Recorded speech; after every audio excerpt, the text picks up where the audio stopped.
It's the end of the week, so you know how Kate, Tim and Marty are celebrating. The radio host, who is one-third of Nova's national drive show, Kate, Tim and Marty, has interviewed hundreds of stars over the years from behind the big stick. But as the popular presenter revealed to news.com.au, not all of the interviews have gone to plan. Katy Perry. The strangest experience was after I had done a live show from the Ekka, the Brisbane Show. Blackwell said, I rushed to her hotel to speak to her while smashing a piece of Ekka pizza on the way. All went as planned during the interview, but then when I got home my wife said, "What's that on your neck?" It was a bit of pizza meat. I had sat shoulder to shoulder with Katy for almost 20 minutes with a piece of unidentified meat on my neck, which she must have thought was a growth or something gross like that. Polite as always, she never said a word about it.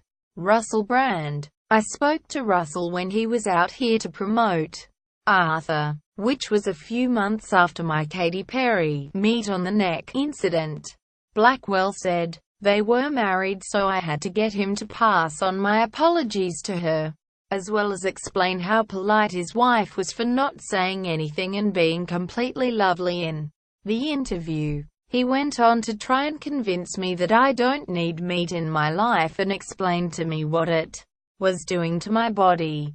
By the way, I've since seen Katy and showed her my meat-free neck, so I think we're good now. Red Hot Chili Peppers. I've spoken to them more than any other stars. Blackwell said, I've spent time in Anthony's Kiedis bungalow at the Chateau Marmot in LA. I went to a Dior fashion show with them, where Chad Smith pocketed some perfume for me to give to my girlfriend, and I went with them to Top of the Pops.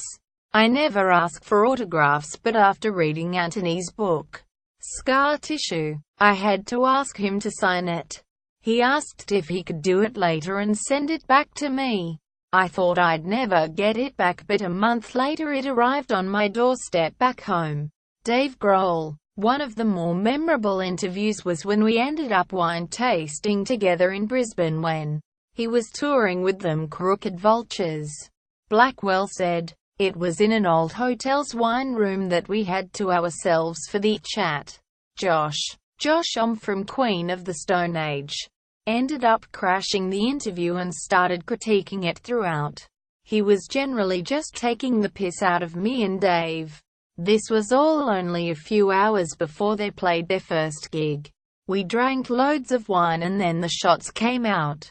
I asked them if this is their usual pre-show routine and Josh said, never eat before a rock show and always drink on an empty stomach because you've gotta be hungry out there. Sarah Jessica Parker. I watched a lot of Sex and the City with my wife before we had Foxtel, and thought that there was no point going into this chat alone.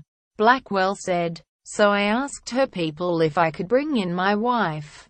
This was risky. My wife was either going to be a fangirl and be a complete mess, or blitz it and make it the best interview of all time. It was somewhere in the middle. My wife started out really nervous, but 5 minutes in I noticed that I was a total third wheel, or the Miranda of the group. Tim. Blackwell can be heard weekdays on Nova's Kate, Tim and Marty between 4 to 6 p.m. You can follow him on Twitter, her news.com. Our privacy policy includes important information about our collection, use and disclosure of your personal information, including to provide you with targeted content and advertising based on your online activities. It explains that if you do not provide us with information we have requested from you, we may not be able to provide you with the goods and services you require. It also explains how you can access or seek correction of your personal information, how you can complain about a breach of the Australian privacy principles, and how we will deal with a complaint of that nature.